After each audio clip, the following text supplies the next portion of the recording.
When I was 14, something really scary happened that I'll never forget. I was super close with my cousins, and we practically spent every weekend together.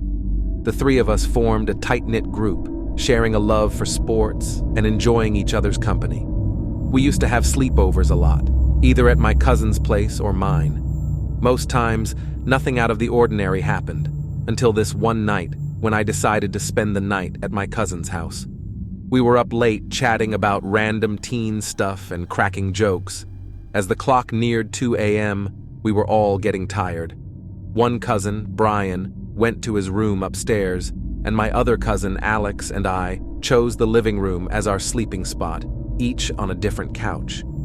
Our conversation continued for another half hour, covering topics from girls to various random subjects. Suddenly, something strange caught our attention.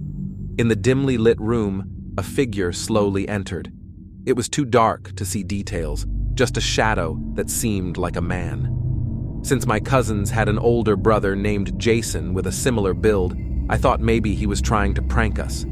I called out Jason's name, expecting a response, but there was silence. The figure kept moving, eventually getting on all fours. Then, a cat-shaped silhouette crawled behind a bookshelf about 20 feet away. The weird part? My cousins didn't have a cat. Terrified, I whispered to Alex, asking if he saw it too. His scared confirmation matched my confusion. I stayed wide awake, staring at the bookshelf area until morning, unable to shake off the fear. When daylight came, I mustered the courage to check behind the bookshelf, finding nothing. A chilling shiver ran down my spine. Quickly, I called my parents, urgently asking them to pick me up. Since then, I made a conscious decision to avoid future sleepovers at my cousin's place, forever haunted by the eerie and unexplainable nature of that particular night.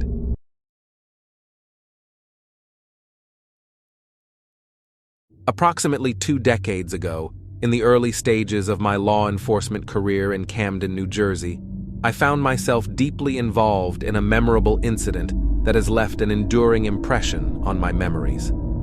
Despite my current retired status, the resonance of this specific experience remains vivid in my mind. It transpired late one night while my partner and I were on duty, prompted by a call reporting a disturbance at an apartment building in close proximity to our station.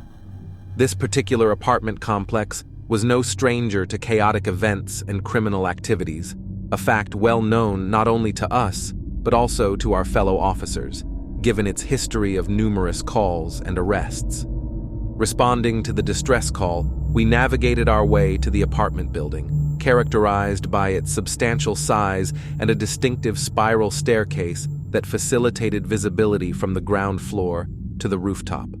Upon reaching the apartment, I engaged in a conversation with an elderly woman who had reached out to us, seeking a first-hand understanding of the situation. As we conversed, I distinctly perceived the echoes of footsteps ascending the staircase, emanating from 2 floors above me. Swiftly reacting, I approached the staircase and directed my gaze upward, establishing eye contact with a man on the 3rd floor. This individual, appearing to be in his mid-20s with light skin, curly hair, and an average physique, hastily ascended the stairs. Initiating a pursuit, I chased the man, with my partner closely following. Progressing through the floors, I intermittently cast glances upward to monitor the man's movements. However, upon reaching the roof, our search revealed only a substantial shed-like enclosure, devoid of any trace of the pursued individual. Puzzled, we called out to him, but received no response. Opting to independently investigate both sides of the structure, we found no sign of anyone. Returning to the woman who had reported the disturbance, we retold the details of our experience. As we described the man we were pursuing, her horrified reaction immediately captured our attention. She went on to disclose a shocking revelation, presenting a photograph of a man who, much to my astonishment, closely matched the description of the individual we had chased. According to her, he was her grandson, who had met a tragic end 4 years prior in a drive-by shooting right in front of the very same apartment complex. The realization that I might have encountered and pursued a ghost sent a shiver down my spine, leaving an indelible mark on that night in the corridors of my memory.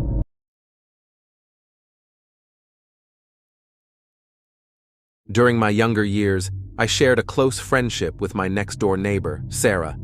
She held the esteemed position of being my best friend, and our bond was strengthened by the fact that our parents often embarked on motorcycle trips together, leaving us to enjoy each other's company in one of our homes until their return.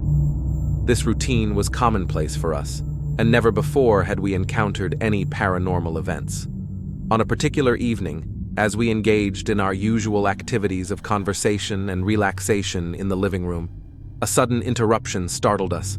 A radiant light pierced through the window, accompanied by the distinct sound of motorcycles making their way onto the driveway.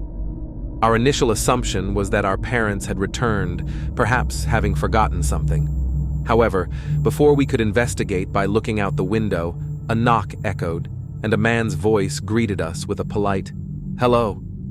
The front door creaked open, a sound we recognized well due to its scraping against the hardwood flooring. Anxiety gripped us as the voice did not match the familiar southern accents of our family members. Fearing an intruder, we nervously scoured the house only to discover the front door wide open with no one in sight. A sense of relief washed over us, but our tranquility was short-lived. Returning to the living room, with Sarah leading the way, an unexpected and spine-chilling scream shattered the calm. Caught completely off guard, I was terrified as Sarah pointed towards her parents' room. As I turned my gaze, a dark, featureless figure, towering as tall as the door frame, stood ominously in the center of the room. Reacting impulsively, we bolted out of the house, vowing not to re-enter until our parents returned. Upon our parents' arrival, we recounted the harrowing experience. They conducted a thorough check of the house, only to find it empty. Returning home, I struggled to shake off the fear that had taken hold of me that night. Shockingly, Sarah and her family continued to experience paranormal activities in their house, prompting them to eventually move away from that unsettling residence. To this day, this eerie encounter remains etched in my memory, serving as the one experience that truly unnerved me and continues to linger hauntingly in the recesses of my mind.